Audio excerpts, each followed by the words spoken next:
Hey everybody, what's going on? Hope you guys are doing good. I am doing just great. I know it's been a while. I've been having some really fun issues over here. Nothing heart related. I've been doing pretty good as far as that goes. Just some other issues that I've been dealing with. But anyways, it's glad to be back, and I am working on two guitars right now.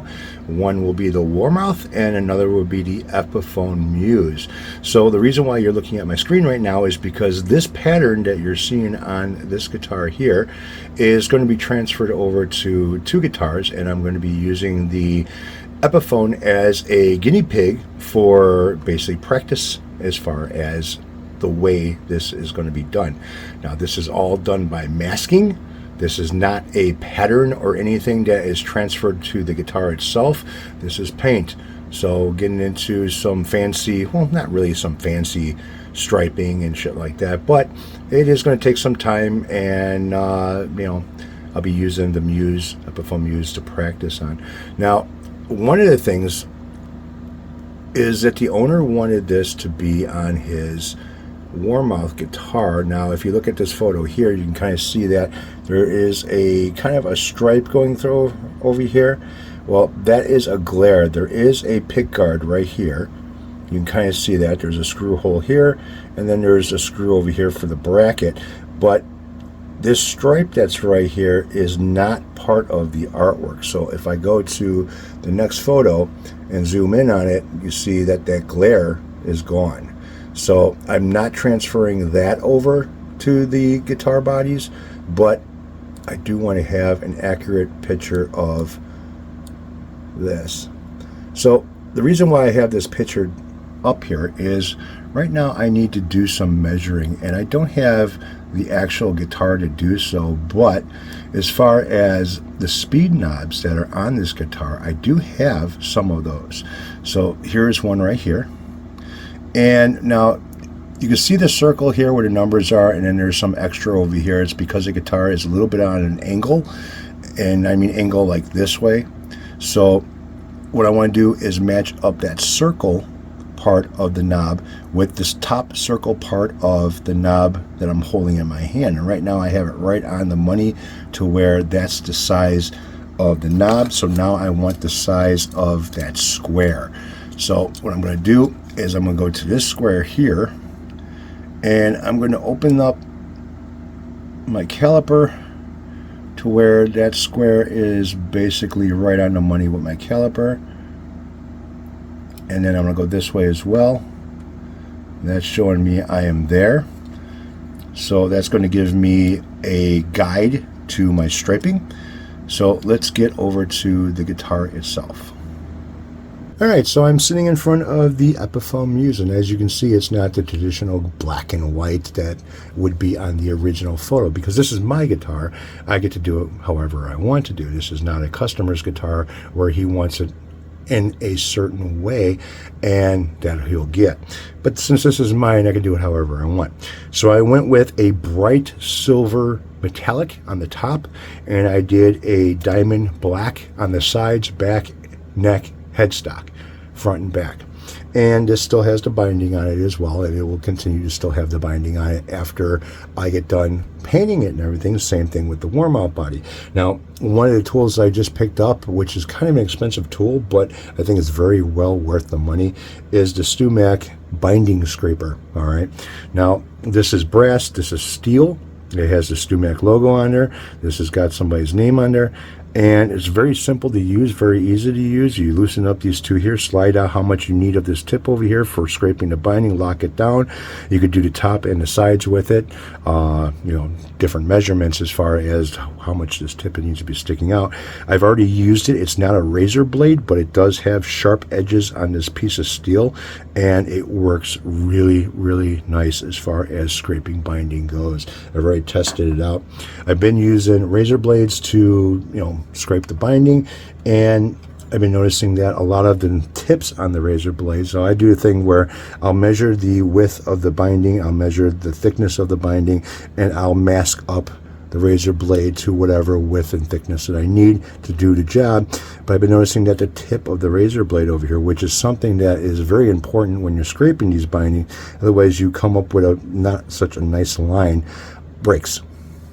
and now you have a perfectly good razor blade, but the tip is gone on there. So you're trying to accomplish or achieve something that is, you know, supposed to look a certain way. With that tip gone, it ain't going to do it. This here, well, that's pretty thick. I ain't breaking that tip, and it is pretty sharp to where it really, unless I drop it on its tip or something on concrete, nothing really should happen. But it's actually a very, very useful tool. So with this guitar, I'm not going to go to traditional as far as the picture goes, but with the Warmoth body, I am. That's what the owner wants, so that's what I'm going to do. So another problem that I'm facing with these guitars is that they're different size from the original photo. You're looking at a custom guitar that it looks longer and a little bit different as far as how wide it is. It also comes out a little bit on the side over here with a angled going into the neck at the top over here. So I have to consider that with this guitar and the Warmoth guitar. The Warmoth guitar is a smaller body. It's a double cutaway compared to a traditional Les Paul, which the original photo kind of is close mimicking. Another issue is the size of the squares. So when you saw me measure the size of the square on the computer screen, I use something that I have as a reference to come up with the size of the squares. Now, it is not probably an exact size of the square, but it's going to work out to what I need. So if you saw me put the knob where the original knob is on the picture, but I didn't measure that square. Well, these are all archtop bodies, so including the one that is in the photo. If I were to measure that square, I would become up smaller than a square that would have been on top of the body. So that I had to consider in, because when you're looking at something that is higher here and lower here, well, that changes the dimension of that a little bit. And by a little bit, it's like a 1/16 of an inch. So that's why I measured on top instead of measuring where the knob was. So I'm going to get into this, and it's going to take me some time. You guys can watch if you want. I'm going to kind of fast forward through the masking of this. Now, this has got a certain way that it is done. You're going to go one direction all at one time, and then you're going to go another direction afterwards. And then I go and spray the black, remove the tape afterwards, and then now I go and do the same pattern again, but opposite squares. So now I have the other squares that would be filling in. So if you saw the photo that was in the beginning of this body here, where I kind of did the diamond shapes instead of being more square, well, you can see that there's missing squares. That's the second part of the masking of this. So let's get into this thing right now. Now, this has already been sanded down. I sanded it with 800 grit sandpaper. I want to make sure that the surface is clean. There is nothing on top of it that's going to get on the edge or behind the tape. And I'm going to go ahead and blow out.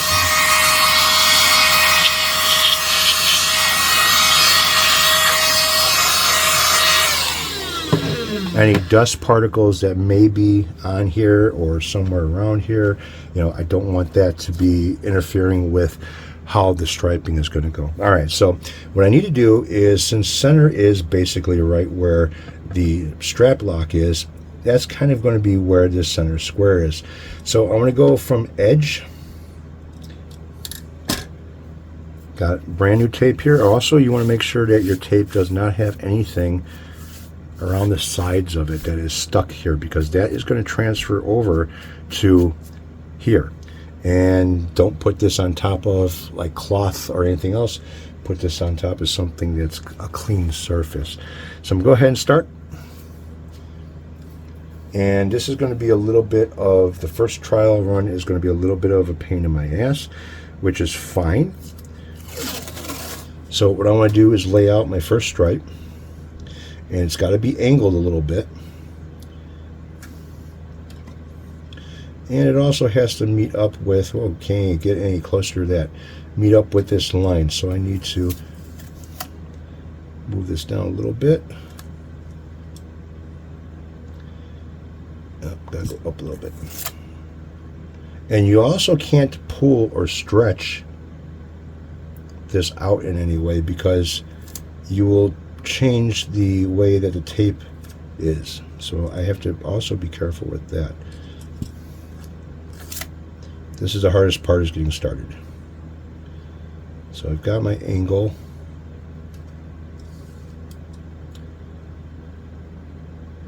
A little bit more up higher.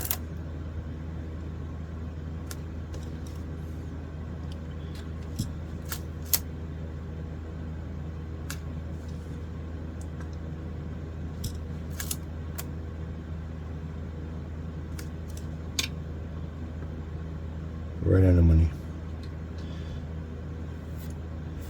Alright, wrap this over, but don't stretch it, otherwise you change the way that the tape is. And I am cutting with a razor blade.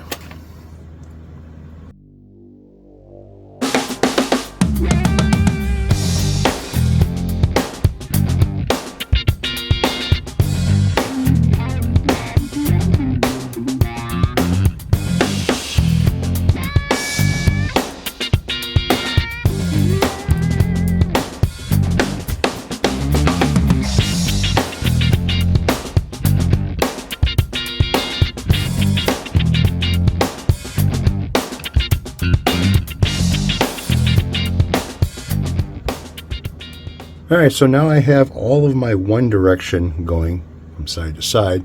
Now I need to go up and down with this. So the areas that are not going to get painted are going to be covered, and the areas that are exposed will get painted. So I'm going to go ahead and get my razor blade and my tape. Now I know this is going to be centered. This is going to be the one area that I need to work on and pay attention really close to. So I've got this, and this is also a little bit of an angle as well. This is not perfectly straight. So the first strip that's going down, and I don't think it's on that much of an angle. So let me go back to the picture. Alright, so it's crossing through the pickups a little bit. And it's crossing through, well, one more than the other because it's missing. So this will be somewhere here.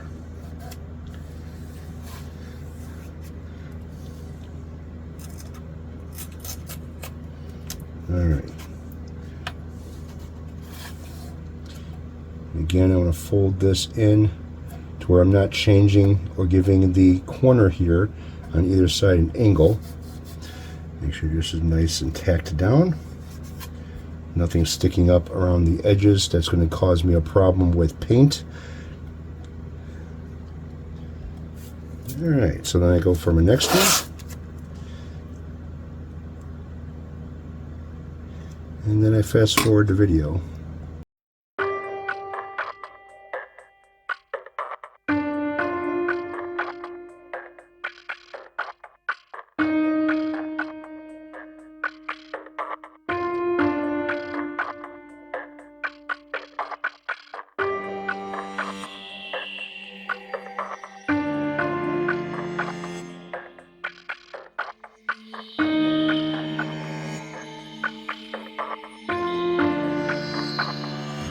Alright, so the original has 11 rows from top to bottom and 9 rows from side to side. So let's go ahead and count them. We got 1, 2, 3, 4, 5, 6, 7, 8, 9, 10, 11. Alright, so that one worked out. So now let's go this way. We got 1, 2, 3, 4, 5, 6, 7, 8, and then a little bit of a 9 over here. So that worked out pretty good as far as the size of the squares. It kind of kept me a little bit more where I needed to be. So now I need to look at the blackout areas and mimic those and cut those out now. This way I can go ahead and spray this. Like this whole area over here is kind of blackened out. There's some squares over here that are blacked out, and there's some squares over here that are going to be blacked out as well instead of having a checkerboard. So I'm going to go ahead and figure that out and start cutting that away as well. Alright, so giving this a light dusting of black diamond on the top of it. As you can see, there's an area over here where I didn't really spray it too heavy because this area here is going to get darkened out with the next couple of stripings I'm going to be doing with this to finish it off. The nice thing about this spray booth is that it speeds up the drying time, how the air flows inside of it, keeping air moving this way, evaporating any moisture that's in the paint and making it dry a little quicker. Now this is dry to touch. I could touch it, and it's a perfect time for peeling off the tape. It's not fully cured, but cured enough to start working with it. So I'm gonna go ahead and start removing the tape very slowly so I don't peel up any paint, and pulling the tape in a way to where it's cutting the edges.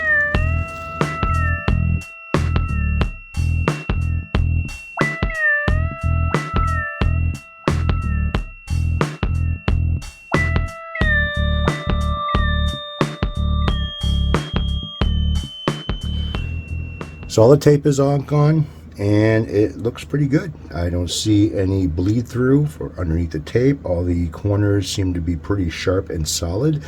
There is no fraying around the edges of paint that might have gotten underneath the tape itself. It looks good. It came out really nice. I'm really happy with how this looks compared to the first round. So now I have to wait for this to dry up a little bit harder, so I'm going to give it a few hours before going into the next step and filling in all these center blocks all over this. And then there's an area here that gets all black. There's an area over here that gets all black. So this here, this here, this here will be black. Yeah, so gotta wait. Not a big deal. Fun thing about doing this is waiting for paint to dry, right? So the last of the squares is done. I didn't record masking it because, well, you saw the first time that I did it, and basically this is a repeat of the first time, just different pattern covering most of the black. So you have the exposed silver that is going to be black. So let's get this thing unmasked now. The one thing that I've got going on right now is that I am low of black paint. So the black diamond may have to wait a little longer before I can actually finish this. So let's get unmasked.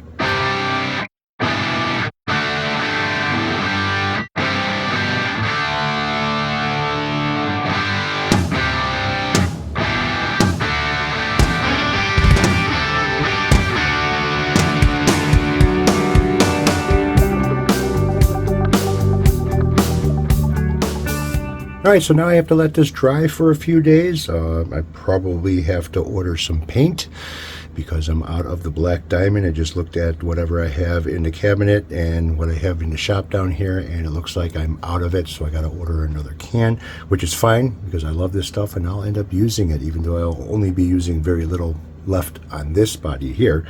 So I have to basically get this one here filled in.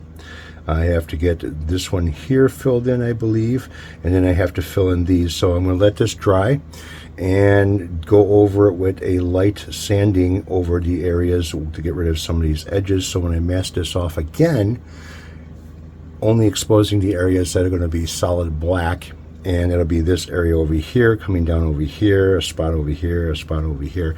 Not a big deal, but I want to let this dry really good. The bad thing about leaving masking tape over paint, and especially fresh paint, is that the adhesive that's on the back of the masking tape will swell up the paint that's on here, and I don't want that. That's going to give me some waves and give me some lines, but otherwise right now yeah, she's looking good. And if I would have done the checkerboard the way it's supposed to be done over here, you know, some would say that, well, whatever leftover paint I have, I just fog in a couple of areas and that would be done, and I can go to the next step. But I kind of want to mimic that photo, and well, this is going to be done for now. So there'll be a next video. Again, once I get the paint and finish this off, I have another top coat that is going over this whole thing, front, back, sides, headstock, neck, everything, and that's going to enhance this a little bit more. All right, you guys, take it easy, have a good one. I will catch up with you all later. This is the Epiphone Muse, well, signing off for now.